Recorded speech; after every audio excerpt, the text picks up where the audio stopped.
Party silver Jubilee వేడుకలపై గులాబీ boss KCR మరింత focus పెంచారు. ఇందులో భాగంగా ఎర్రవెల్లి ఫామ్ హౌస్ లో హైదరాబాద్ ఉమ్మడి రంగారెడ్డి జిల్లాల కీలక నేతలతో భేటీ అయ్యారు. ఈ సమావేశంలో ఇరు జిల్లాలకు చెందిన ఎమ్మెల్యేలు ఎమ్మెల్సీలు కూడా హాజరయ్యారు. సమావేశంలో భాగంగా వరంగల్ సభకు జన సమీకరణపై నేతలకు సూచనలు చేస్తున్నారు. అదేవిధంగా పార్టీ బలోపేతంపై నేతలతో గులాబీ బాస్ చర్చిస్తున్నారు.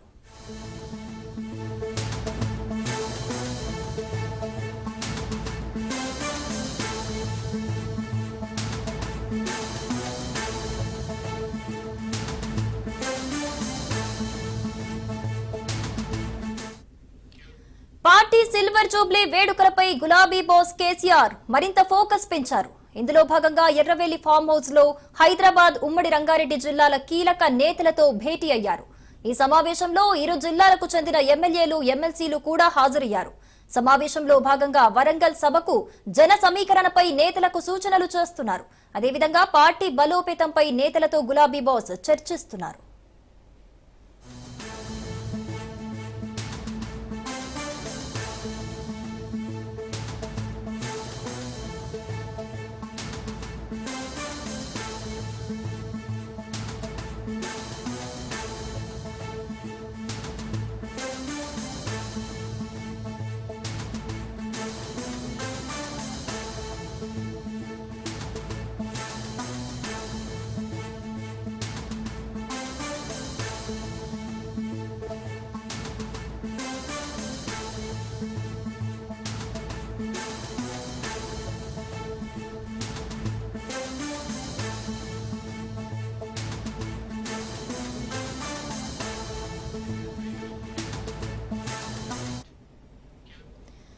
పార్టీ సిల్వర్ జూబ్లీ వేడుకలపై గులాబీ బాస్ కేసీఆర్ మరింత ఫోకస్ పెంచారు. ఇందులో భాగంగా ఎర్రవెల్లి ఫామ్ హౌస్ లో హైదరాబాద్ ఉమ్మడి రంగారెడ్డి జిల్లాల కీలక నేతలతో భేటీ అయ్యారు. ఈ సమావేశంలో ఇరు జిల్లాలకు చెందిన ఎమ్మెల్యేలు ఎమ్మెల్సీలు కూడా హాజరయ్యారు. సమావేశంలో భాగంగా వరంగల్ సభకు జన సమీకరణపై నేతలకు సూచనలు చేస్తున్నారు. అదేవిధంగా పార్టీ బలోపేతంపై నేతలతో గులాబీ బాస్ చర్చిస్తున్నారు. రైట్, ఇదే అంశానికి సంబంధించిన మరింత సమాచారం సైదులను అడిగి తెలుసుకుందాం. సైదులు, చూస్తున్నాం ఉమ్మడి జిల్లాల నేతలతో ముఖ్య నేతలతోని కేసీఆర్ చర్చించినట్టుగా తెలుస్తోంది. ఎలాంటి అంశాలు చర్చించారు? అప్డేట్స్ ఏంటి? శిరీష, ఈ రోజు ఎర్రవెల్లి వ్యవసాయ క్షేత్రంలో కేసీఆర్ అధ్యక్షతన హైదరాబాద్ రంగారెడ్డి జిల్లాలకు చెందినటువంటి ముఖ్య నాయకుల సమావేశం జరిగింది. అయితే ఈ యొక్క సమావేశంలో అనేక అంశాలు నాయకులతోటి కేసీఆర్ చర్చించినట్టుగా కూడా మనకైతే సమాచారం. అయితే ముఖ్యంగా పార్టీ రజతోత్సవ వేడుకల్లో భాగంగా ఈ యొక్క సమావేశంకి ప్రాధాన్యత సంతరించుకుంది. ఎందుకంటే పార్టీ రజతోత్సవ బహిరంగ సభ ఈ నెల 27న వెలకతుర్తిలో బహిరంగ సభ ఏర్పాటు చేస్తున్నారు. కాబట్టి ఈ బహిరంగ సభ మహా కుంభమేళలా ఉండే విధంగా పెద్ద ఎత్తున ఈ యొక్క బహిరంగ సభకు ప్రజలను తరలించాలని బీఆర్ఎస్ పార్టీ భావిస్తున్న నేపథ్యంలో గ్రేటర్ హైదరాబాద్ రంగారెడ్డి జిల్లాల నుంచి పెద్ద ఎత్తున ప్రజలని ఈ యొక్క బహిరంగ సభకు తరలించాలని నాయకులకు కేసీఆర్ సూచనలు చేశారు. అయితే ఈ యొక్క సమావేశంలో మాజీ మంత్రులు తలసాని శ్రీనివాస్ యాదవ్ తో పాటుగా మాజీ మంత్రిగా ఉన్నటువంటి సబితాఇంద్రారెడ్డి, అదేవిధంగా పద్మారావు గౌడ్, రంగారెడ్డి జిల్లాకు చెందినటువంటి ఎమ్మెల్యేలు, హైదరాబాద్ చెందినటువంటి ఎమ్మెల్యేలందరూ కూడా ఈ సమావేశంలో పాల్గొన్నారు. అయితే గ్రేటర్ హైదరాబాద్ లో బీఆర్ఎస్ పార్టీకి మొదటి నుంచి కూడా కొంత బలం ఉండడంతో పెద్ద ఎత్తున ప్రజల్ని ఇక్కడి నుంచి తరలించాలని బీఆర్ఎస్ పార్టీకి చెందినటువంటి నాయకులకు కేసీఆర్ ఒక సలహా సూచనలు కూడా చేయడం జరిగింది. ఎందుకంటే పార్టీ రజతోత్సవ సభ ముఖ్యంగా పార్టీ ఆవిర్భవించి ఏప్రిల్ 27కి 25 ఏళ్లు కావస్తున్న నేపథ్యంలో మహాకుంభమేళ తలదన్నే విధంగా ఈ యొక్క బహిరంగ సభ ఉంటుంది. కాబట్టి 10 లక్షలకి పైగా ఈ సభ ఏర్పాట్లు చేస్తున్నాం. కాబట్టి సో అందుకు ఖచ్చితంగా గ్రేటర్ హైదరాబాద్ రంగారెడ్డి జిల్లా నుంచి పెద్ద ఎత్తున ప్రజలను తరలించాలని ఈ యొక్క సమావేశానికి ప్రాధాన్యత సంతరించుకుంది. ఎందుకంటే ఇప్పటికే వరుసగా కేసీఆర్ కూడా రాష్ట్రంలో ఉన్నటువంటి ఉమ్మడి జిల్లా నేతలతోటి కేసీఆర్ ఎర్రవెల్లి వ్యవసాయ క్షేత్రంలో వరుసగా సమావేశాలు నిర్వహిస్తున్నారు. సో ఈ రోజు హైదరాబాద్ రంగారెడ్డి నిర్వహించారు. రేపు నల్గొండ, ఖమ్మం, మహబూబ్ నగర్ జిల్లాల నేతలతోటి కూడా రేపు కీలక సమావేశం ఉంది. సో రేపటితో దాదాపుగా ఇక ముగిసినట్లే ఈ యొక్క జిల్లా నేతల సమావేశాలు ముగిసిన తర్వాత ఇక ఇటు కేటీఆర్ కూడా మరొకసారి నియోజకవర్గాల వారీగా లేదంటే జిల్లాల వారీగా కూడా ఈ యొక్క పార్టీ రజతోత్సవ బహిరంగ సభతో పాటుగా ఏడాది పాటు జరగనున్న ఈ యొక్క వేడుకలను ఘనంగా నిర్వహించేందుకు నాయకులను ఉత్తేజం నింపేందుకు కేటీఆర్ కూడా జిల్లాల వారీగా కూడా ఆయన ఈ యొక్క సభలకు సమావేశాలకు కూడా శ్రీకారం ఆల్రెడీ సూర్యాపేట నుంచి చుట్టారు కాబట్టి సో మధ్యలో కొంత గ్యాప్ వచ్చింది. సో ఇప్పుడు రేపటి నుంచి లేదా ఎల్లుండి నుంచి కూడా కంటిన్యూగా మరొకసారి కేటీఆర్ కూడా జిల్లా పర్యటనను చేరున్నారు. ఏదేమైనా సరే ఈ యొక్క పార్టీ రజతోత్సవ వేడుకలపైన ప్రత్యేకమైన దృష్టి సారిస్తున్నారు బీఆర్ఎస్ అధినేత గులాబీ దళపతి కేసీఆర్. ఎందుకంటే పార్టీ ఆవిర్భవించినటువంటి పరిస్థితులు ఆనాడు అంటే ఇప్పుడు ఇప్పటి వరకు ఏప్రిల్ 27కి 25 ఏళ్లు కావస్తున్న నేపథ్యంలో ఆనాటి పరిస్థితులు ప్రస్తుత పరిస్థితులు ఏంటి అనేది ప్రజలకు వివరించాలి. తెలంగాణకు రక్షణ కవచం తెలంగాణ ప్రజలకు రక్షణ కవచం బీఆర్ఎస్ పార్టీ కాబట్టి ఖచ్చితంగా పార్టీ యొక్క ఆవిర్భావం నాటి పరిస్థితులు అన్ని కూడా ప్రజలకు వివరించాలి, తెలిసేలా చేయాలని చెప్పేసి నాయకులకు కేసీఆర్ సూచనలు సలహాలు చేస్తున్నారు. పెద్ద ఎత్తున బహిరంగ సభ కూడా సక్సెస్ చేయాలని చెప్పేసి చెప్తున్నారు. కాబట్టి అందుకు ఉమ్మడి జిల్లాలతోటి వరుసగా కేసీఆర్ యొక్క సభలు సమావేశాలు ఏర్పాటు చేస్తున్నారు. Right Saidulu, thanks for the updates.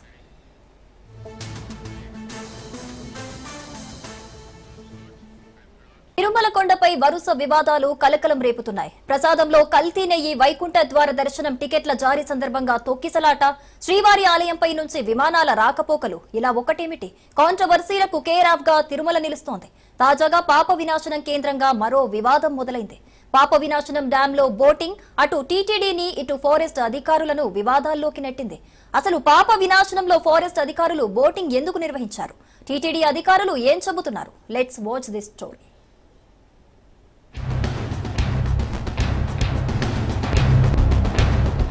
Tirumala నీటి అవసరాలకు ముఖ్య ఆధారంగా నిలుస్తుంది పాప వినాశనం రిజర్వాయర్. తిరుమలలో దాహార్తిని తీర్చేందుకు భక్తుల అవసరాల కోసం ఈ డ్యాంలోని నీటిని వినియోగిస్తుంది టీటీడీ. అయితే పాప వినాశనం డ్యాం రాష్ట్ర అటవీ శాఖ పరిధిలోని అటవీ భూభాగంలో ఉంది.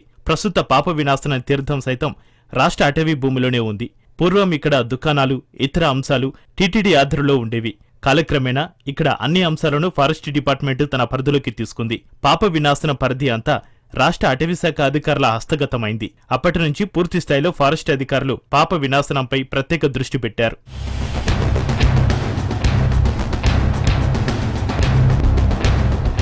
వన్యప్రాణుల సంరక్షణ, అరుదైన వృక్ష సంపద పరిరక్షణపై అటవీశాఖ అధికారులు అనేక కార్యక్రమాలు చేపడుతూ వచ్చారు. ఇందుకు టీటీడీ సైతం సహకారం అందిస్తూ వచ్చింది. పరస్పర సహకారంతో పాప వినాశనం ప్రాంతంలో అటు టీటీడీ ఇటు ఫీల్డ్ అధికారులు పర్యవేక్షిస్తూ వస్తున్నారు. ఈ క్రమంలోనే పాప వినాశనం డ్యాంలో అటవీ అధికారులు బోటింగ్ నిర్వహించారు. సెక్యూరిటీ ఆడిట్ కోసం Indian water sports Olympic rescue టీంతో ఆడిట్ నిర్వహణ చేపట్టారు. ఎర్రచందనం స్మగ్లింగ్, అగ్ని ప్రమాదాల నివారణకు సెక్యూరిటీ ఆడిటింగ్ చేపట్టారు. అసాధారణ పరిస్థితుల్లో డ్యాంపై బోటింగ్ సహాయంతో రెస్క్యూ ఆపరేషన్ చేపట్టాల్సిన పరిస్థితిపై అవగాహన కోసం బోటింగ్ నిర్వహణ చేపట్టారు. పాప వినాశనంలో ఉన్న కొందరు ఈ బోటింగ్ ట్రయల్ రన్ నిర్వహించిన వీడియోను సోషల్ మీడియాలో పోస్టు చేయడంతో వైరల్గా మారింది.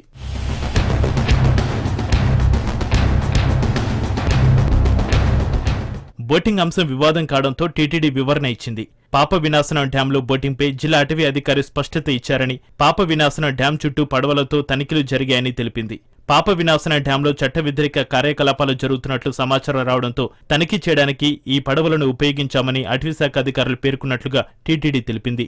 తనిఖీలకు వినియోగించిన సంబంధిత పడవలను ఇప్పటికే వెనక్కి తీసుకురావడం జరిగిందని స్పష్టత ఇచ్చారు. ఫారెస్ట్ అధికారులు ఇచ్చిన సమాచారం మేరకు ఏ గ్రేడ్ రెడ్ శాండిల్ పాప వినాశనం అటవీ ప్రాంతంలో అధికంగా ఉన్నట్లుగా గుర్తించారట. వాటిని నరికేందుకు ఇప్పటికే 100 మందికి పైగా కూలీలు పాప వినాశనం నుంచి అటవీ ప్రాంతంలోకి వెళ్లినట్లుగా సమాచారం రావడంతో ఈ కుంబింగ్ చేపట్టారట.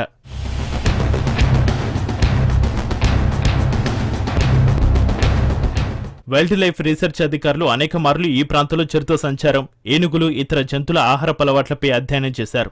ఈ అధ్యయనంలో పాప వినాశనంలో దొరుకుతున్న వృధా ఆహారానికి జింకలు, దుప్పులు, ఇతర సాధు జంతువులు అలవాటు పడ్డాయి. ఆ ఆహారం కోసమే జంతువులు అటవీ ప్రాంతం నుంచి పాప వినాశనం వైపు వస్తున్నాయని స్పష్టం చేశారు. వీటిని వేటాడడం కోసం చిరుతలు జనవాసంలోకి వస్తున్నాయని పేర్కొన్నారు. ఈ మధ్య కాలంలో అధికంగా ఏనుగుల సంచారం పాప వినాశనం ఘాట్ రోడ్లలో అధికమవుతున్నాయి. ఆ ఏనుగుల పట్టలో, తొండంలో ప్లాస్టిక్ వ్యర్థాలు గుర్తించారు. వీటన్నిటిపై అధ్యయనం చేయడానికి ఫారెస్ట్ శాఖ అధికారులు బోటింగ్ చేసినట్లుగా సమాచారం.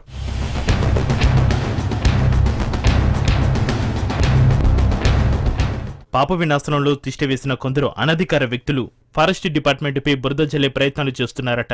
అక్రమంగా ఉన్నవారిని తొలగించేందుకు టీటీడీ, ఫారెస్ట్ అధికారులు చేస్తున్న ప్రయత్నాలను అడ్డుకునేందుకు సోషల్ మీడియాలో దుష్ప్రచారం చేస్తున్నట్లుగా సమాచారం. ఇదే అంశంపై టీటీడీ సైతం సీఎంఓకు ఫిర్యాదు చేసినట్లుగా తెలుస్తోంది.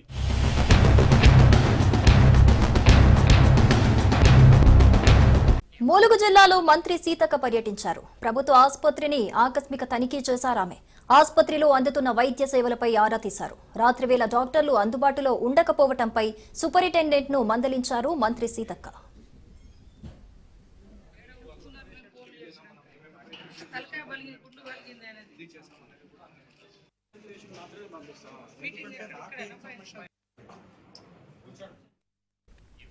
ములుగు జిల్లాలో మంత్రి సీతక్క పర్యటించారు. ప్రభుత్వ ఆసుపత్రిని ఆకస్మిక తనిఖీ చేశారామె.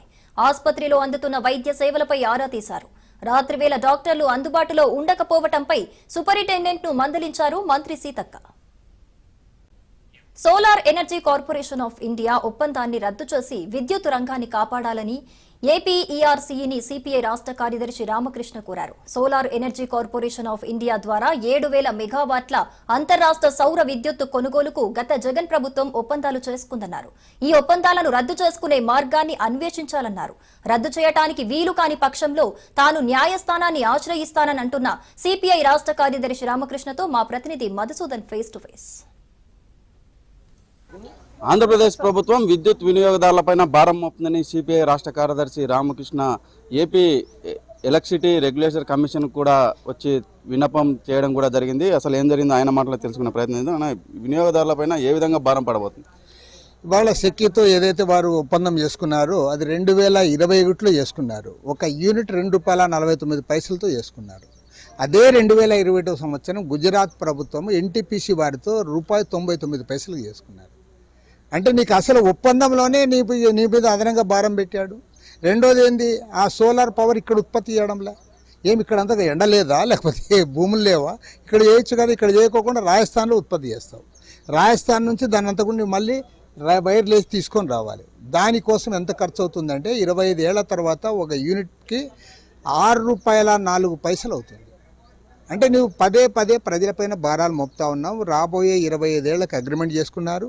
తద్వారా 25 ఏళ్ల కాలం ఈ రాష్ట్రంలో ఉన్న విద్యుత్ వినియోగదారులందరినీ కూడా బాదుతావు.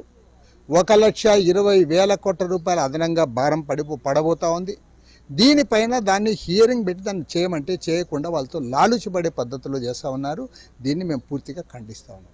నేను ఇప్పుడు కోరుతున్నది ఏమంటే, ఇవాళ మన రాష్ట్ర హైకోర్టులో మేము కేసు వేసాం. నేనే కాకుండా ఇవాళ ఆర్థిక మంత్రిగా ఉన్న పయ్యావుల కేశవ్ గారు కూడా ఆయన కేసు వేశారు. పోనీ కోర్టు ఇదే కాకుండా ఈ చివరికి అమెరికాలో న్యూయార్క్ ఈస్టర్న్ డిస్ట్రిక్ట్ కోర్టులో కూడా దీనిపైన కేసు నమోదు చేశారు. ఇవాళ అమెరికా కోర్టులో వాళ్ళు సమన్స్ కూడా ఇచ్చారు. అంటే మన రాష్ట్ర భారతదేశ పరువు ప్రతిష్టలు ప్రపంచవ్యాప్తంగా పోతూ ఉన్నాయి. దాంట్లో చాలా క్లియర్గా వాళ్ళు చెప్పారు. 2029 కోట్ల రూపాయలు లంచాలు ఇచ్చారు. అందులో 1750 కోట్ల రూపాయలు ఒక్క ఆంధ్రప్రదేశ్లో లంచాలు ఇచ్చారని. మరి 1750 కోట్ల రూపాయలు లంచాలు ఇచ్చారని చెప్పి అమెరికా కోర్టులో ఇవాళ చర్చ జరుగుతూ ఉంటే, మన ఇక్కడ ఉన్న ఎలక్ట్రిసిటీ రెగ్యులేషన్ కమిషన్ మేము కళ్ళు మూసుకొని ఉంటాం. ఆ ఒప్పందాన్ని గురించి మేము మాట్లాడమంటే అది సరైంది కాదు. కాబట్టి దాన్ని అబెయన్స్లో పెట్టండి, దాన్ని రద్దు చేయండి. అప్పుడు మాత్రమే మీ క్రెడిబిలిటీ ఉంటుందని చెప్తా ఉన్నాం. అప్పుడు మాత్రమే విద్యుత్ వినియోగదారులపైన భారాలు తగ్గడానికి అవకాశం ఉంటుంది. ఏదైతే ఏపీ ఎలక్ట్రిసిటీ రెగ్యులేషన్ కమిషన్ కూడా చెప్పడం జరిగింది, దాన్ని అబియన్స్లో పెట్టాలి, రద్దు చేయాలని కూడా గట్టిగా డిమాండ్ చేస్తున్న పరిస్థితి నెలకొంది. వీడియో జర్నలిస్ట్ నాగేష్తో మధు, రాజ్ న్యూస్, కర్నూలు. హైదరాబాద్ ఉప్పల్ కాంగ్రెస్ నేత పరమేశ్వర్ రెడ్డి ఆధ్వర్యంలో జై బాపు జై భీమ్ జై సంవిధాన్ కార్యక్రమం నిర్వహించారు. ఈ కార్యక్రమానికి ముఖ్య అతిథులుగా మహిళా కార్పొరేషన్ చైర్మన్ శోభారాణి, డీసీసీ అధ్యక్షుడు హరివర్ధన్ రెడ్డి హాజరయ్యారు. ఈ సందర్భంగా బడుగు బలహీన వర్గాల ప్రజలను బీజేపీ విడగొట్టే ప్రయత్నం చేస్తుందన్నారు. అంబేద్కర్ రచించిన రాజ్యాంగాన్ని కాలరాస్తూ తప్పుదోవ పట్టిస్తూ రాజ్యాంగాన్ని మార్చాలని చూస్తున్నారని మండిపడ్డారు.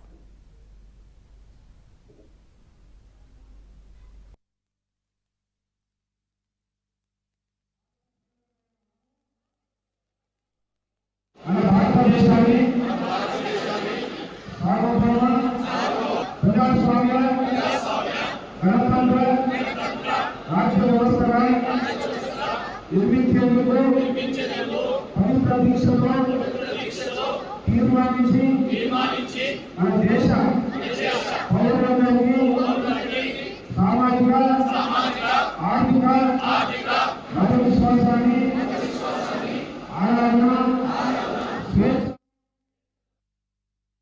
వర్గంలో జై బాపు జై భీమ్ జై సంవిధాన్ కార్యక్రమానికి సన్నాహక సమావేశం. ముఖ్యంగా భారతదేశంలో రాజ్యాంగాన్ని రక్షించుకోవాల్సిన బాధ్యత ప్రతి కాంగ్రెస్ పార్టీ కార్యకర్త మీద ఉంది. ఎందుకంటే పార్లమెంట్ సాక్షిగా రాజ్యాంగాన్ని ఆవిష్కరించినటువంటి డాక్టర్ బిఆర్ అంబేద్కర్ గారిని అవమానపరుస్తున్నటువంటి ఈ తరుణంలో డాక్టర్ బిఆర్ అంబేద్కర్ గారు రచించినటువంటి రాజ్యాంగంతో పాటు బాపూజీ గారిని మరియు డాక్టర్ బిఆర్ అంబేద్కర్ గారిని గౌరవించుకుంటూ అంబేద్కర్ గారిని అవమానపరిచినటువంటి అమిత్ షా గారిని వెంటనే గౌరవ ప్రధానమంత్రి గారు బర్తరఫ్ చేయాలి అని చెప్పేసి మేము వాళ్ళని డిమాండ్ చేసుకుంటూ ఇవాళ భారతదేశం అంతా కూడా ఈ కార్యక్రమం నిర్వహిస్తా ఉన్నాం. భవిష్యత్తులో ఈ కార్యక్రమం అంతా కూడా ప్రతి గడప గడపకు తీసుకెళ్తాం, రాజ్యాంగాన్ని రక్షించుకుంటామని కూడా ఈ సందర్భంగా తెలియజేస్తాం. జై బాపు, జై భీమ్, జై సంవిధాన్ కార్యక్రమాన్ని చాలా పెద్ద ఎత్తున నిర్వహించడం జరుగుతోంది. ఈ రోజు జరుగుతున్నటువంటి కార్యక్రమం ఏంటంటే భారతదేశ వ్యాప్తంగా కాంగ్రెస్ పార్టీ ఆనాడు స్వాతంత్ర ఉద్యమం దేనికోసం చేసింది, స్వతంత్రం తీసుకురావడానికి ఆనాడు ఇంగ్లీష్ వాళ్ళ మీద పోరాటం చేసినటువంటి బాపు, రాజ్యాంగం రచించినటువంటి అంబేద్కర్, భారతదేశంలో ఉన్నటువంటి అన్ని వర్గాల ప్రజలకు ఏ విధంగా మన రాజ్యాంగం ఉండాలనో ఆ రాజ్యాంగాన్ని నిర్మించడం జరిగింది.